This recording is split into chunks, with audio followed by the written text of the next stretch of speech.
The planet has always experienced significant fluctuations in its average temperatures.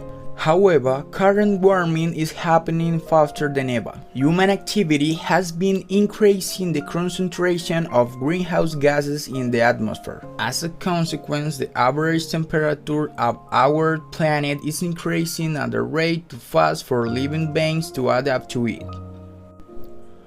The burning of fossil fuels such as coal. Oil and gas is the source of the majority of emissions from almost all economic sectors. It represents more than 17% of global greenhouse gas emissions. The IPCC estimates that almost a quarter of total greenhouse gas emissions come from agriculture and forestry, making this sector the second largest main source of emission after the energy sectors. About 14% of these emissions come from the natural digestive process of ruminant animals, such as cows, sheep, and goats. Land uses and the change they cause, such as deforestation, forest degradation, and forest fires, are also important sources of emission. Such activities, such as the conversion of forest areas to pasture for commercial livestock, the production of fodder crops such as soybean, and palm oil plantation, are often closely linked to agro-industrial food system.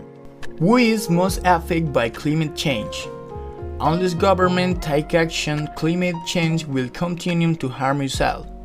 However, its effects are likely to be much more pronounced for certain communities and groups and for those who are generally already disadvantaged and subject to discrimination. Some of these groups are, especially if they are coastal or small island states. At the national level, those who live in the least wealthy countries are already among the most affected by climate change. Often, those who contribute the least to climate change are those who suffer its worst effect. This is due not only to their exposure to climate-related catastrophes, but also to underlying political and socioeconomic factors that amplify the effects of such phenomena.